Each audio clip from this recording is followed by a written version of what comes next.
This episode of New Politics was released on the 21st of March, 2026, and produced on the lands of the Wangal and Gadigal people.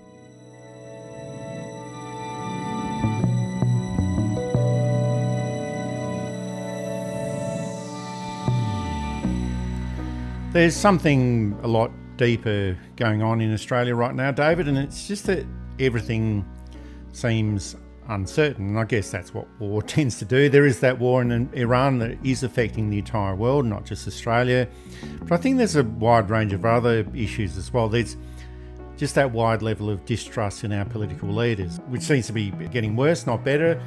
And there's also a wide level of distrust with the media. And this isn't something new. We've been talking about this for a long time. We've been suspicious of the media for a long, long time, David. But the combination of the bizarre leadership of the Liberal Party when they were last in office between 2013 to 2022 and that continuing disappointment of the Labor government, that's the opinion that we're putting out. And now we're seeing a war that just feels like a totally mindless war, which is what we've been talking about over the past 3 weeks. And all the public and the electorate gets in return is weak leadership and a poor mainstream media that is largely one-sided, very narrow, verging on propaganda and providing very little genuine scrutiny. And it seems like this entire circle is being completed now with less tolerance of dissent, new laws that are being used to silence people, especially in Queensland and New South Wales. And sure, these laws are not going to affect everyone, David. It's more than likely going to affect people like you and me, but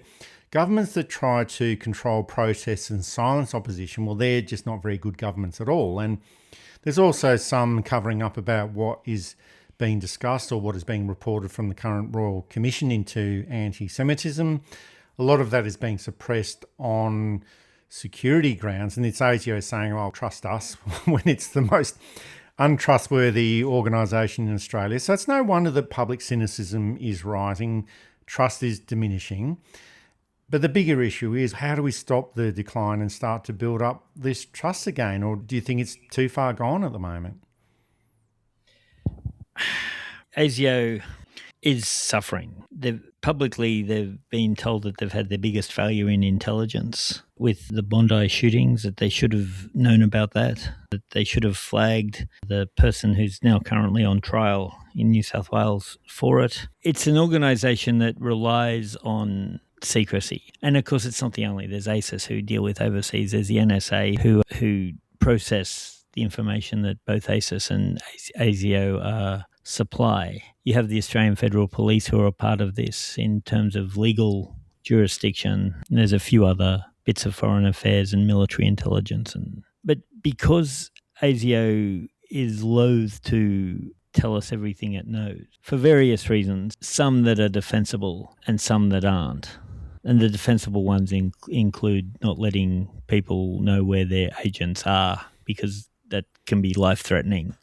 Not letting people know about exactly what they're doing in active investigations and who. And that's understandable, at least, and defensible. You don't want to ruin an investigation because suddenly somebody knows that they're being investigated. And an investigation is not always an assumption of guilt. A name might pop up, so they look at it very quietly. No, there's nothing wrong here. Nobody's the wiser, including the person investigated, but nothing's come of it. That type of stuff is okay. But ASIO has always, since its inception in 1947, had the issue of where does its line stop? It's not until Yachifli admits it exists. I think he's forced into admitting it exists.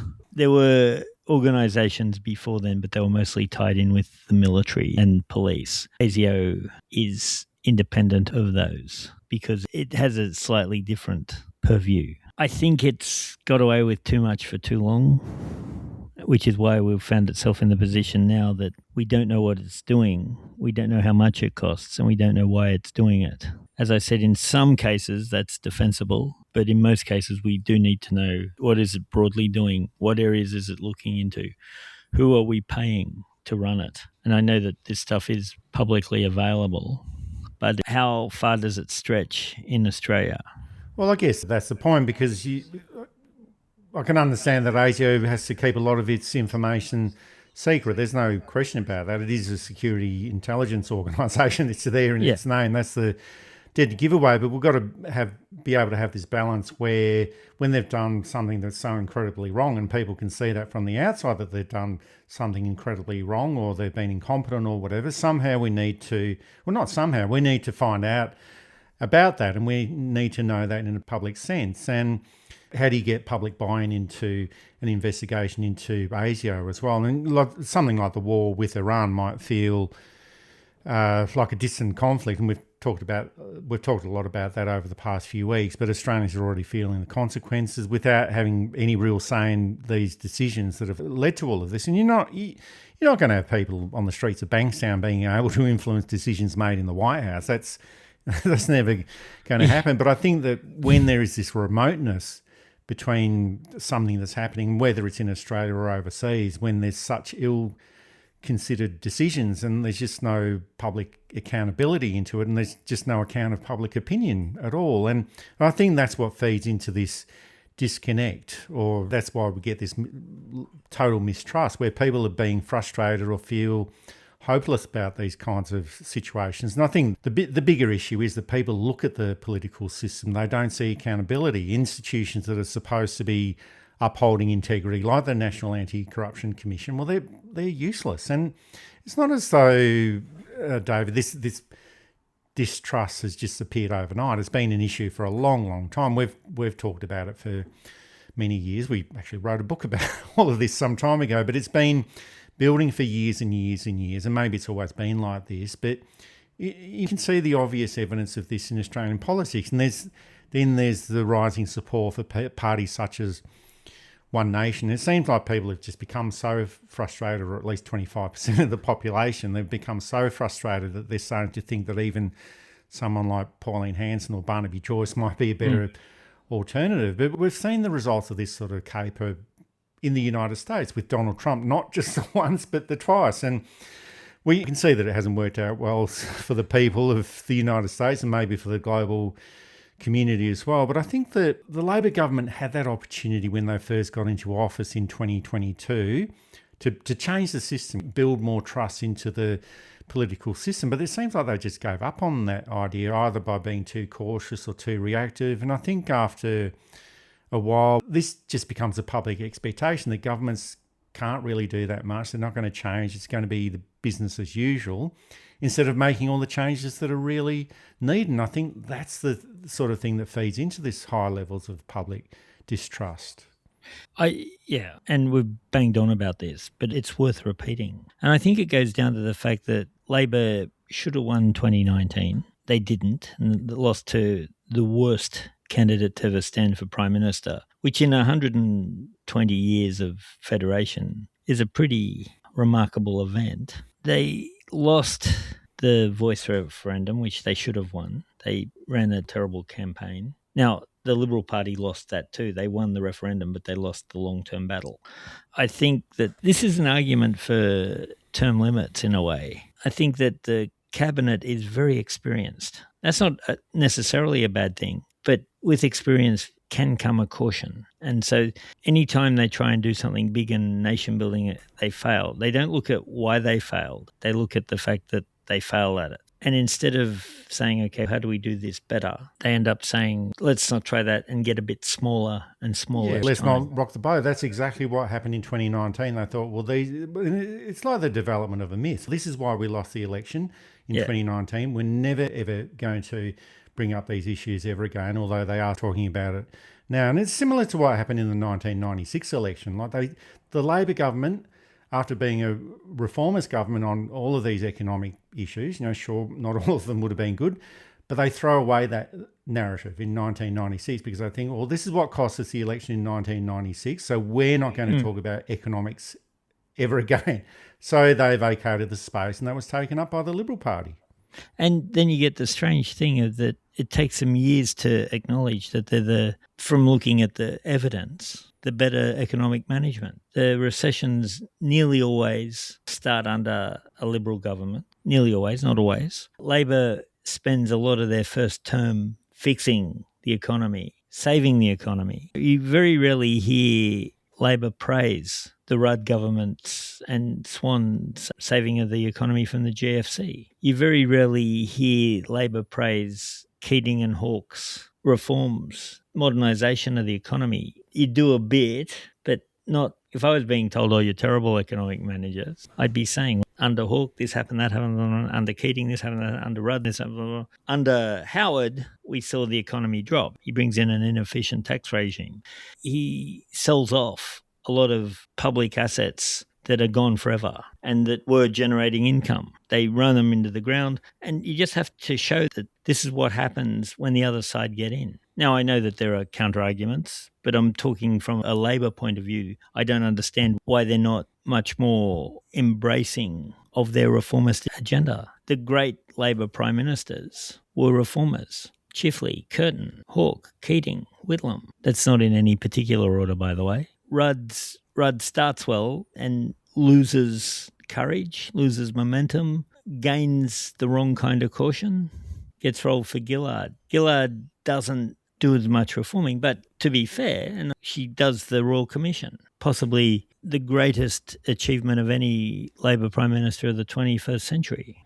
If she'd done nothing else, that was enough to secure her place as a Labor Prime Minister who did something radical and good and reforming. And then you have Anthony Albanese, who comes in from the radical left. And I put radical as not as a descriptor, not as a title, as it were. He comes in with a lot of left credentials, mentored by the left hero Tom Uren. And of course, you mellow as you grow older, or you're supposed to mellow as you grow older. Your mind changes. The people who are exactly the same at 18 as they are at 60 are very problematic. But instead of embracing, yes, Anthony was from the left, and we're going to use those credentials to improve things and to get us out of the garbage that 9 years of a terrible Liberal Party government, and the Liberal Party is the least important part of that sentence, there were terrible governments, did. We have no slow and steady. Now, again, that's not to say that the government's been a total disaster. They've had some wins. There's been a few major scandals, but not many. Oh, but I guess the point is that if you're not going to trust yourself in politics, well, you can't expect the public to trust what you're doing. I don't mean that in the sense of corruption or anything like that, but if you're not going to have trust in your own ideals and your own ideological positions, which I think would be good positions to take on, you can't expect the public to trust what you're up to as well. And just focusing back on that level of distrust, which is what we started talking about. But I think there is that worrying trend about new laws against dissent and how they're being enforced. And it's almost like a case where we're talking about distrust, but it's almost like a case where the more that people are distrustful of governments bring in more laws to try and stop that distrust. And it's just last week, Queensland had its first test of banning of the phrase "from the river to the sea." So I've just said that. I'm not sure if I'm going to be arrested for saying that, but we're in... I'll come and visit you in jail. Thank you very much. So no conjugal. So no need to worry about that. We're in New South Wales, so I don't know if that will result in me going to jail for 2 years for saying that, but let's see how it goes. But there was the high-profile arrest of Bonnie Carter, and she's an 18-year-old student in Brisbane, and she was arrested for wearing a T-shirt that had the words "from the river to the sea" on her T-shirt. Now, she was arrested, but she was released with a warning. But the point is, David, that you either have these laws fully or you don't have them at all. Now, I'm not suggesting that there should be jail time for saying these words, but it just shows that these laws are arbitrary. And they shouldn't be there at all. But these are bad laws. The first test that they've had, well, it's been shown that we don't need them. So the point is, why are they there? And I think this just says a lot about political leadership. Weak leaders don't tolerate dissent. They create bad laws instead. And David Crisafulli in Queensland, Chris Minns in New South Wales, I think they're both very weak leaders. They're not able to stand up to pressure groups, and in this case it's Zionist groups and the Israel lobby. So they arrest an 18-year-old person for wearing a T-shirt saying "from the river to the sea." And, you know, it's absolutely pathetic. These laws should not be there at all. It's also a Zionist claim, from the river to the sea. The Palestinian side has got the prominence of it, but both sides are arguing over the same phrase, really. So you get that idea of we've got to suppress it because we can't win it. But it's bad laws often affect the people you set them up to protect. Queensland isn't known for its laws protecting protests, shall we? There's a long tradition going back to Joe Bjelke-Petersen. And before everyone starts thinking, oh, David's just... Queensland was also the only state to have a communist member of parliament duly elected. It's also a Labor state. It's had far more Labor governments than... Bjelke-Petersen was an anomaly. He had to cheat to be that anomaly. So I don't want to suggest that Queensland is this highly conservative state filled with One Nation voters. Not at all. It's a very radical state in many ways. Oh, it is. They've got things like the big pineapple, but they should also have the big police baton. Yes, the wet telephone book. The big wet telephone book where you guaranteed no bruising. And I shouldn't laugh but it's... But do you think it's a sign of weak leadership to have these really... Oh, of course it's a sign of weak leadership. Strong leaders can take criticism. Strong leaders can encourage criticism. We've seen comedy sketches where the leader of the country's come out and had a good laugh at themselves. In fact, John Kennedy said he hates what he reads in the papers, but it's an important role of democracy that he be held to account. And that's John Fitzgerald Kennedy, the President of the United States, for those which John Kennedy you're talking about. But he was absolutely right, that you may hate what they say. They may be wrong, they may be. You can't grow if you don't have some kind of friction to create the energy to help you grow. And how you deal with it too. Paul Keating treating stupid questions with absolute contempt, which the journalists loved him for. They'd go in and he'd say, well, that's a stupid question. Why would I bother answering that? How did you get a job? And they'd come back and they'd interview him the next week. It seems almost looking for stupider questions. So they'd get that response out of him.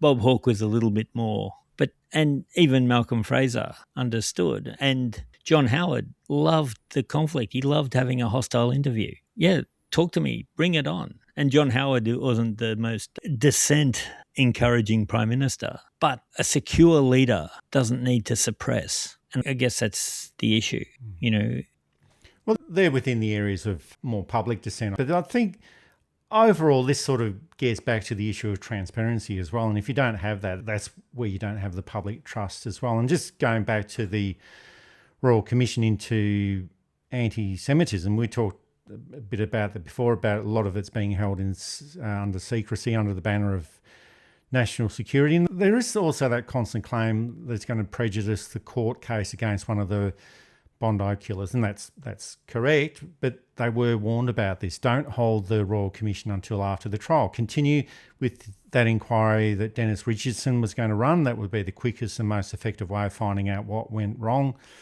Wait until the trial is over, and then, if you so desire, have the Royal Commission. And Dennis Richardson was meant to continue within that Royal Commission, but he resigned during the week, saying that he's surplus to requirements and that he was getting paid too much anyway, which I've never heard any public service ever say that they're being paid too much. Lawyer, for that matter. Yeah.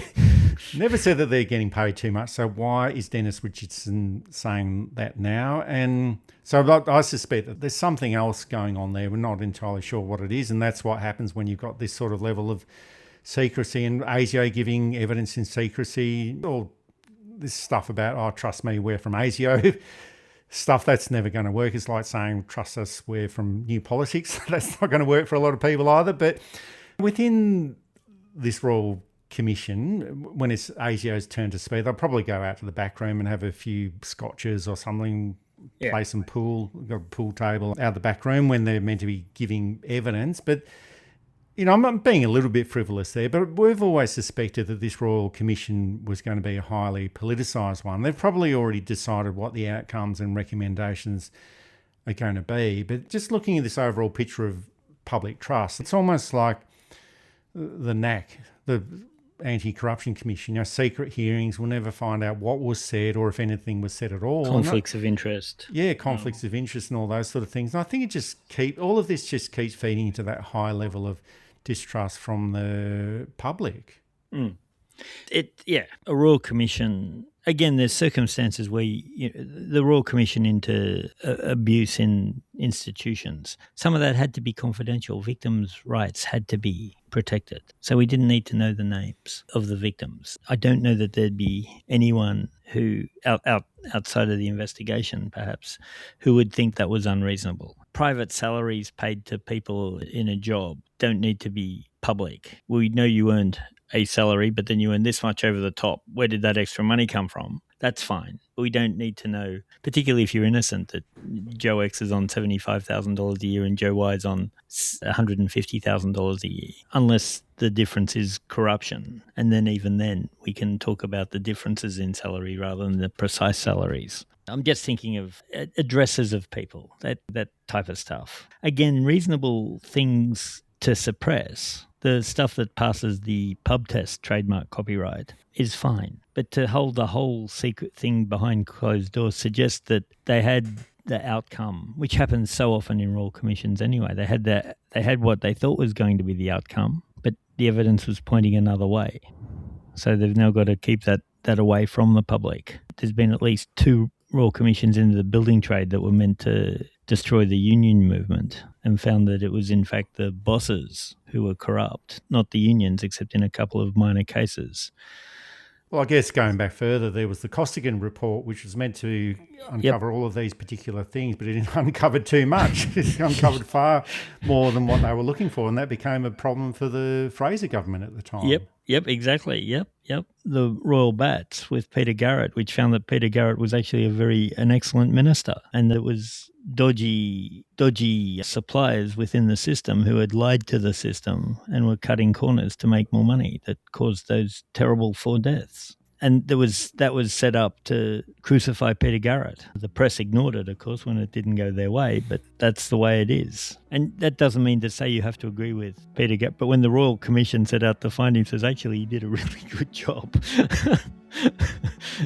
More ministers should be this good type thing, and that was the level of praise he was getting. And so I think the anti-Semitism one was meant to feed a certain perspective, and it's showing that certain perspective isn't quite what they think it is. And that's okay, that perspectives can be wrong, but if that's the result, we've got to see it. If we don't see it, we're all going to conclude that was the results anyway, so you may as well release the results and stop the speculation. Facts are always easier to deal with than guesses. That's it for this episode of New Politics. Thanks for listening in. And if you value independent journalism without the influence of corporate backing, join New Politics at newpolitics.com.au and support us directly. It's just $5 per month, and we always try to keep it very simple. If you like what we do, please send some support our way. It keeps our commitment to independent journalism ticking along.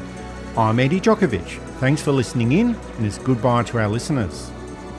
I'm David Lewis. We'll see you next time.